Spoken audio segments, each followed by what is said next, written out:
Hello, guys. Welcome to a new episode of the Commerce Lab by Ecomcy. My name is Vincenzo Toscano, founder and CEO of Ecomcy. Today, we'll bring you another session of questions and answers as we do every Tuesday at 5 p.m. GMT time. Remember that we're also going to be running these sessions on Thursdays at 5 p.m. GMT time as well, but on Spanish for those that are looking to join.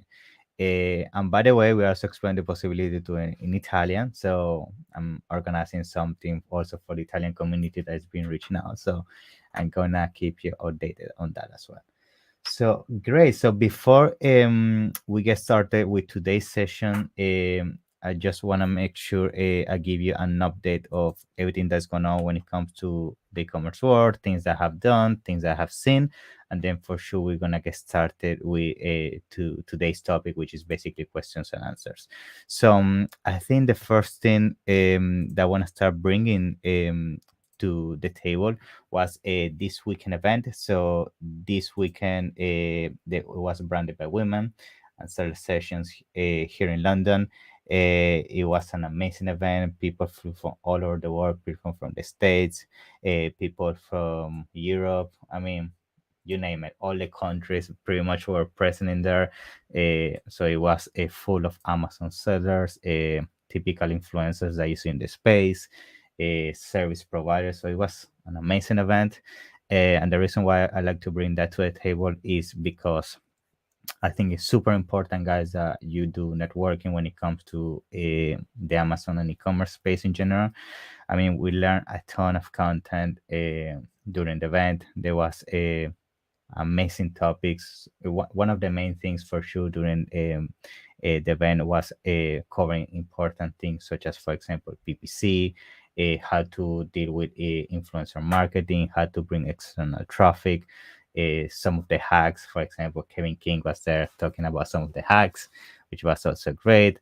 I mean, all the presentation were amazing, and I think the reason why some of this content you don't see out there is at the same time the main reason why you must go, right? There were a lot of strategies, a lot of things that for sure you don't hear in podcasts, you don't hear in YouTube channels, and I think if you just think that by staying at your home, right, and just being 24/7 in your office and trying to learn everything by yourself, for sure you're gonna hit a wall. And that's why I think super important, guys, that you get yourself out there, and not just in terms of knowledge. I mean, I got to network with so many people in the space, people that also what they do is create content around the Amazon space. They have agencies, sellers, and it was amazing just to meet them in person finally, right? Because for the last 2 years of for sure we didn't have a lot of events.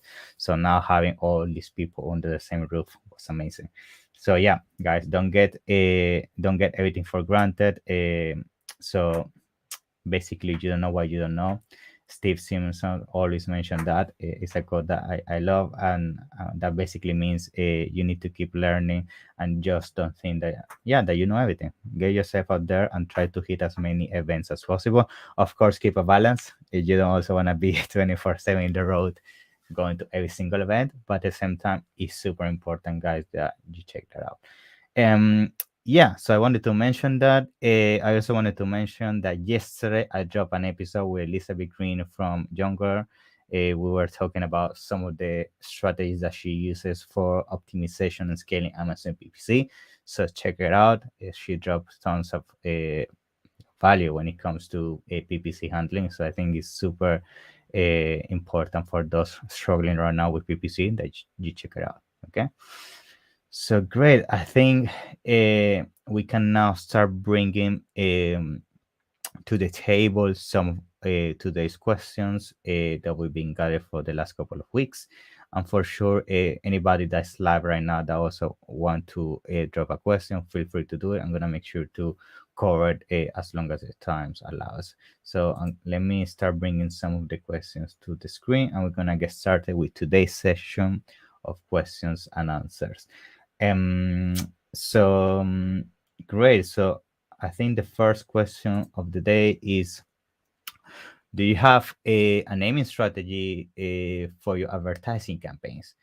Um, yes. So naming campaigns is super important, guys. I mean, we see that a lot when we audit Amazon accounts or when people come to us or they want some advice on PPC. And one of the huge mistakes we always see when it comes to basically your PPC campaigns is that we see a lot that people just put random names. They just sometimes even use the generic name that Amazon gives you, which is ad campaign one and so on. And guys, that's not good, because what is going to happen is that's going to reach a point that you can have so many campaigns, that you're going to have so many keywords, target type, and so on, that your account is going to become a mess, right? It's going to be very difficult for you to keep on top of what you're doing, what changes you're doing, what is the overall performance. So it's super key, guys, that you when it comes to naming your campaigns, you're very clear, right, in terms of what the campaign is actually doing. So one of the first things that we do in terms of strategy is that on the campaign, we also like to put the async. The reason why we put the async is because when it comes to some of our basically PPC managers on Ecomcy to review an account, they just put the async, and it's very easy to find the async instead of just having names. I need to open all the single campaigns and find out what is the actual campaign that's targeting this specific async, right? So to avoid that, make sure you put the async in there.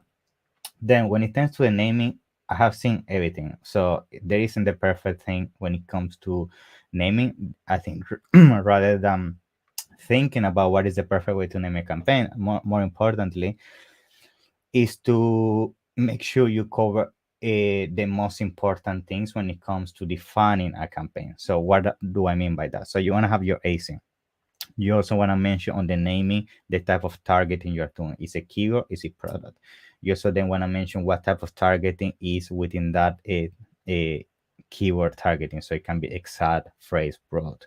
You also want to specify on that if you're doing, for example, any specific placement adjustments. So, for example, if you're doing top of placement, you want to make sure on the campaign name you put top placement. You also want to make sure that within the campaign name, you can also mention, for example, is this a manual or automatic campaign? And then, for example, if you want to become even more specific when it comes to, for example, if you're doing sponsor brands, that you have different type of sponsor brands targeting, you can also specify that type of targeting, and the same with sponsor display. So in summary, there isn't the perfect way to name the campaign. Just make sure that you define a nomenclature when it comes to naming those things. So you can create an Excel sheet and you can put, okay, when I put, let's say, EX, it means exact, right? Things like that. So you can give, let's say, to your team or whoever is managing your PPC campaigns. So it's very easy for you to understand how to basically find specific campaigns and adjust them. That's the first thing. Then also try to not make it very long, right? The last thing that you want is a name that's like, I don't know, super long, like that is very difficult to then even understand and comprehend. So keep it short, keep it to the point. Yeah, you should be fine on that. Next question. How do I add a second async? How do I add a second size async to my listing? So yeah, thank you very much for the question. I think this one has to do with adding a variation. So when it comes to variations, you have two options to do it, right? So if from the first time that you created a listing, you never actually added a variation even in the first place, what is going to happen is that sometimes Amazon is not even going to allow you to add an extra variations. So there are two ways you can do this. You can use the wizard tool, wizard variation tool, I think it's called, that basically allow you to handle the variations of a listing, or you can use flat files. Usually, those are the ways you can add a variation to a listing if initially you didn't add any variations, and you cannot do it through the simple UI that Amazon allows you to have when you did a listing in the first place with a variation. So have a look at those two options, and you should be able to add a second size without any issues. Next question: what search volume should I look for on keywords? Yeah, this question is very interesting because search volume is funny because I think most people think that search volume is a fixed thing, right? In terms of, okay, I should always focus on 5,000, 10,000, and so on. And the reality is that search volume is very relative, guys. I mean, if you work in the US, okay, 5, 10,000 is the normal, right? But if you come to the Europe, it's sometimes difficult to find keywords with that kind of volume. I mean, you need to understand that the US is a huge market compared to Europe. And if you just start thinking that the norm is always having 5 and 10,000 search volume, and then you start doing research in Europe and other emerging markets, it's going to be super difficult for you to really filter down the right keywords. So that's why I never put a specific number when it comes to search volume. It's always going to be dependent on your market. So the first thing that we do is we fully analyze your market when it comes to a product. We identify the main competitors that relate to your product. Then we go very in depth when it comes to which are the keywords these competitors are ranking page one, or basically the keywords that bring in the most sales for these competitors. And from that master list, which usually you're gonna find that most of the products out there in Amazon end up having most of their sales on 50 keywords most of the time. You're gonna get that list of 50, 100 keyword maximum, and you're gonna find then what is the average search volume. And from there, you're gonna have a deeper understanding of what is the right search volume when it comes to making sure you have on your listing. Don't just consider always a fixed number in mind, because the reality based on experience is that these changes so much depending on the marketplace, and not just the marketplace, guys, also the niche you're focusing. I mean, there are some niches that search volume is very low compared to other ones. So consider those points, and yes, you should be good to go. Yeah. Next question. What should I do with a listing if it goes out of stock? Yes, actually, this now that we're calling this question, this was one of the hacks, if I'm not mistaken, from King during search sessions here in London, and we're basically talking about how you can basically put the listing, you close the listing, right? And if you close the listing, basically what that allows you to do is that it allows you to stop the attribution of zeros when it comes to to sales, sorry, to your listing. So basically, if you close your listing, it helps you when you go back into stock, to basically avoid losing so much, a lot of rank when it comes to when you went out of stock and when you came back in stock again. So that's usually the main advice when it comes to dealing with our stock. I mean, remember, guys, that this is also going to be depending a lot on how long you're going to go out of stock, because if you're going to go out of stock just for 1 week, it's better to just keep it active. Because the other thing that you need to consider is that when you close the listing, and we have seen that sometimes happening, is that your inventory can become stranded. And most of the time, that's fine. You activate the listing and it goes on. But we have seen cases that way inventory becomes stranded. Sometimes, you know how Amazon is. Sometimes something can happen in the back end.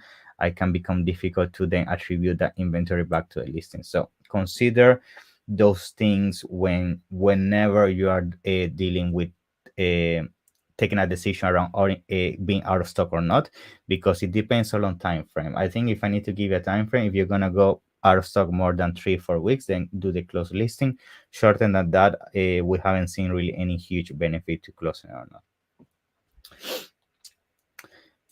Next question of the day: why did my conversion rates are decreasing if I haven't changed anything? Yes. I mean, this one is also a very interesting question, because we also get a lot of people reaching out and say, okay, I haven't changed an image, I haven't changed the copy, I haven't changed anything, but my conversion rate is decreasing. Or sometimes the other way around, which conversion rate is not decreasing, but sales are decreasing. So I think one of the main reasons why we're seeing this phenomenon, I think, is two main reasons, right? The first one for sure is that a lot of competition is jumping into your specific keywords and your specific niche. They are driving much more spend in terms of advertising, or they are, honestly, sometimes it actually happens that a better product came into the market with better pricing and they're taking sales from you. So that's one option. But the second one, which a lot of people is not considering, guys, is that you need to understand that Amazon in the last couple of months has added so much placement when it comes to advertising, not just in the first page, even in your product page. So I mean, right now, if you go to a product page, you're gonna find so many extra placements, and sometimes you conversion rate when it comes to PPC is gonna stay high, but at the same time you see sales are decreasing. So why that is happening? Because now Amazon, with all this extra placement that's put in your listing, is basically taking sales from you, because now sometimes you even see carousels appearing on your product pages, listing, saying, oh, we found similar product with a lower price. Now you have so a placement under the buy box, so you have placement under the sponsor and similar products, and there are other placements. So there are so many placements appearing right now in product pages that's definitely having a hit when it comes to sales and conversion rate, and that's difficult to measure, right? Because these placements sometimes are dynamic, so it's very difficult for you to keep track of it. But we have definitely seen that when we see a hit in sales, for example, in, let's say, we're analyzing a PPC campaign, right? And we see that the conversion rate of our PPC is still high, but our sales are having a massive hit. Sometimes when we have a look at those pros that are having that hit, and we have a look at the product pages, sometimes definitely there is a placement that weren't there in the first place, right? So extra competitors appearing there, and basically what you're doing is paying for the PPC click. The traffic is coming to your listing, but they're diverting to the other placement Amazon is putting your listing, such as mentioning the other pros that are doing cheaper prices and things like that. So yes, it's a complex answer for sure, but that's most of the time the reason why, if you haven't changed anything, you see those massive drops, is because most likely if you go to your listing, I'm sure you're gonna find extra placements, and also most likely some of them already stealing sales from you, which most of the time is based because they have a cheaper price, or because they just like them better in terms of design or features. So yeah, consider those things. Make sure you also keep track of your product pages on a weekly basis, just to understand how Amazon is adding advertising placement to your product listing. Okay. And next question: when launching a product, is it better to use coupons or lower price? So lately, when we're launching products, I personally like to use more coupons. And the reason for that is because I feel that coupons for sure give that extra feeling of discount, and also fear of missing out, right? Because what happens with lowering the price is, let's say your target price is for sure $20-$30, and you drop it to 15. Maybe somebody that doesn't understand the niche very well, or does is a, let's say a person is looking for the first time for a cup, right? For the first time, a cup, and they have never shopped a cup before. Because of that, they don't know that a cup is normal to cost. Let's say, I'm gonna put an example to make the math easy. It's normal to cost 10, 10 $15, right? It's normal that cup costs $10-$15, and let's say you come into the market, right? And your cup, let's say, is a much premium cup. Let's say it's gonna cost $20, right? And you're gonna drop the price to $10-$15, right? But because people that is entering this market for the first time and shopping a cup don't understand what is really the average price and what is the normal, they might not even distinguish that you have a discount in the first place, right? They might see the price that is basically gross, but they don't really have a feeling attached to it in terms of if it's really a good deal or not, right? Compared to a coupon that you're gonna have a huge about a ribbon appearing in green. It's gonna say 10, 20, 30% off. Which again, with lowering the price, you can also get that. If you lower the price good enough, you get a red one. but based on experience, using coupons always work better for us, at least on the experience we have done. And we have seen that it gives a higher feeling when it comes to people actually um feeling that they're getting a discount in the first place, right? And I think the third point that I wanted to bring to the table, which a lot of people don't even consider, is that with coupons, the amazing thing of coupons is that sometimes people don't even redeem them in the first place. So they can see 20, 15, 20% off, and they think, okay, the coupon is active, I'm gonna get the discount no matter what. They click on the listing, they add it to the cart, they shop it, and then they didn't claim it, right? And it happens a lot. You will be surprised how many times it happens. So, yeah, I would advise try with coupons. I mean, you can play with both, but usually when we launch product, we try to use coupons like 20, 30% or even higher. And basically, that's is becoming kind of a substitution of doing giveaways, right? Right, and doing giveaways that you can't anymore. You just enter the market with massive coupons, you captivate the attention of people, and basically you try to overshadow the fact that you don't have enough reviews to compete with the other people in that niche. But the fact you have a much bigger price, a lower price, sorry, is going to allow you to generate even bigger sales volume compared to not doing the coupons, and that's going to allow you to increase your position in terms of organic ranking. And at the end of the day, that's the end goal, right? So yeah, great.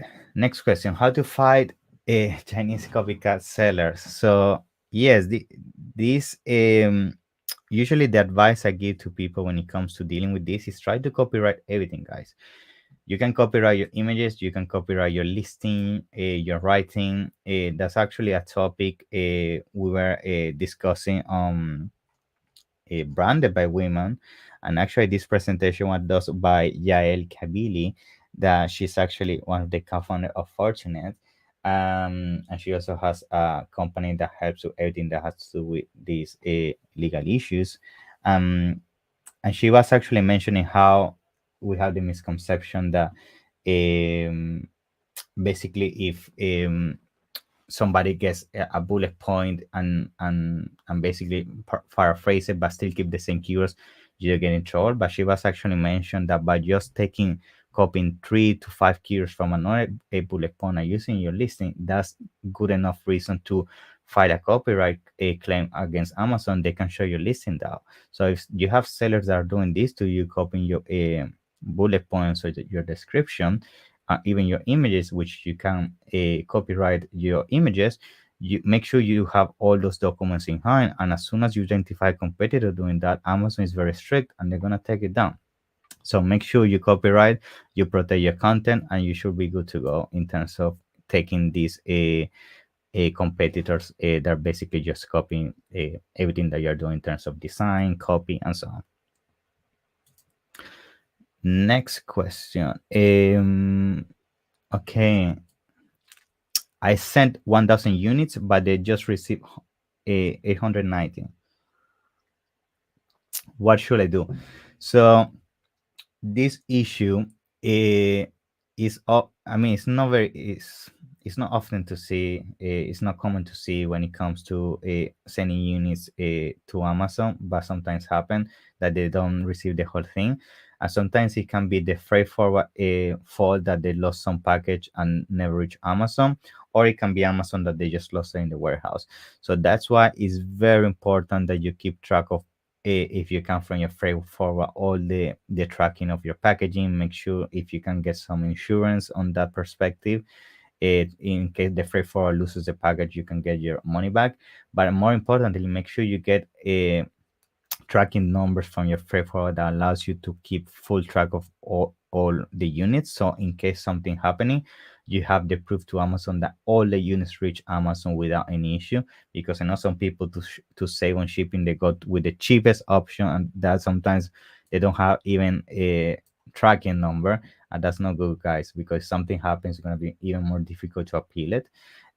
When it comes to appeal it, is very easy. So it happens that once you send all the inventory and it says you have 890 out of 1,000, it waits up to 30 days, if I'm not mistaken. And after 30 days, you can basically, Amazon is going to give you the option to claim to basically open a case to claim the difference, because as soon as the system identify that you put it 1000 and they receive 890, they allow you to open a case, and then they're gonna ask you for documentation and everything that's to do with the proof that the units reach the warehouse and so on. So as long as you have that, most of the time Amazon, they're just gonna basically based on your invoices and the sales price history, gonna give you an average worth of the units they lost, and they're gonna refund you that on your Seller Central account. Okay. Next question: what are Amazon PPC defensive campaigns? So Amazon PPC defensive campaigns, guys, is basically a strategy you implement to avoid people from stealing the placement we're just talking, right?